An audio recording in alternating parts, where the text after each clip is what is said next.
दुनिया की 5 सबसे अजीब परंपराएं जिसके बारे में जानकर आप भी हैरान रह जाएंगे। नंबर 5, उंगलियां काटने की परंपरा।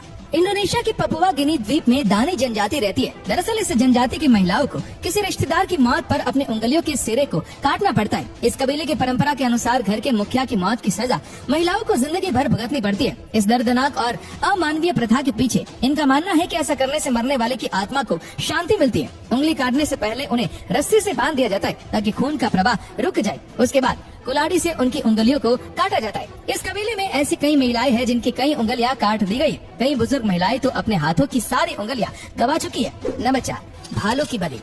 उत्तरी जापान के होकाइडो द्वीप, साइबेरिया और रूस के कुछ क्षेत्रों में आइनू नाम की एक जनजाति निवास करती है। इस जनजाति में भालू की बलि देकर उसके कंकाल को पूजने की परंपरा कई सालों से चली आ रही है। इस जनजाति के लोग पहले भालू की बलि अपने इष्ट देव के सामने देते और फिर उसका खून और मांस प्रसाद के रूप में खाते और आखिर में सभी जनजाति के लोग एक जगह इकट्ठा होकर विधि विधान से भालू के कंकाल की पूजा करते। इन लोगों का मानना है कि भालू इंसान और भगवान के बीच की एक प्रजाति है और भालू की बलि देकर वे इंसानियत का भला करते।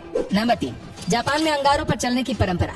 जापान में आग पर चलने का ये उत्सव हिउतारे मत्सुरी के नाम से जाना जाता है। इसमें महिलाएं, पुरुष और बुजुर्ग सभी जलते अंगारों पर चलते हैं। ये उत्सव जापान के माउंट ताकाओ में मनाया जाता है। 1000 से भी ज्यादा लोग इस उत्सव में अंगारों पर नंगे पैर चलते हैं। जापान में ऐसा माना जाता है कि अंगारों पर नंगे पांव चलने से बुरी आत्माओं से बचा जा सकता है, इसलिए जापान में ये परंपरा निभाई जाती है।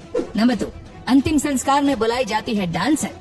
हमारे देश में किसी के मरने की खबर काफी दुख भरी बात होती है। मरने वालों के दोस्त और रिश्तेदार अंतिम संस्कार के दौरान शोक मनाने के लिए रोते हैं। लेकिन एक देश ऐसा भी है जहां शव यात्रा के दौरान बार डांसर्स को नचवाया जाता है। ताइवान में एक ऐसा रिवाज है जिसमें दाह संस्कार के वक्त बार डांसर्स को बुलाया जाता है और ये बार डांसर्स डांस करते हुए लोगों को खुश करती है। यहाँ की परंपरा के अनुसार जब कोई मरता है तो उसकी शव यात्रा के दौरान उसके जनाजे के काफिले के साथ बार डांसर्स भी रहती है और वह मृतक की गाड़ी के साथ नाचते हुए श्मशान घाट तक जाती है। नंबर 1, रिश्तेदार के मृत शरीर को खा जाना।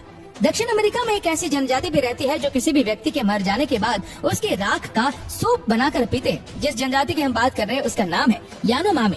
इस जनजाति को यानम के नाम से भी जाना जाता है। इस जनजाति में नर भक्षण की तरह एक अजीबोगरीब परंपरा निभाई जाती है जिसे एंडो कैनिबलिज्म कहा जाता है। जब किसी व्यक्ति की मृत्यु हो जाती है तो पहले उसे कुछ दिनों तक पत्तों आदि से ढक कर रखा जाता है और उसके बाद उस बचे हुए शरीर को जला दिया जाता है। इसमें अधिकतर हड्डियों को जलाया जाता है और फिर शरीर से चिपके मांस को भी खा जाते हैं। जलने के बाद जो राख बचती है उसे भी ये लोग खा जाते हैं। परंपरा के अनुसार ये लोग उस राख को केले से बनाए गए एक सूप जैसे पदार्थ में डाल देते और मृतक के परिवारजन उस राख के सूप को पी जाते। आपको सुनकर ये भले ही अजीब लग रहा हो लेकिन ये बात सच है और ये उनकी परंपरा है। दरअसल इस जनजाति के लोग मृतक के शरीर के साथ इसलिए ऐसा करते हैं क्योंकि उनका मानना है कि मृतक की आत्मा को तभी शांति मिलती है जब शरीर के आखिरी हिस्से को भी उसके रिश्तेदारों ने खा लिया हो।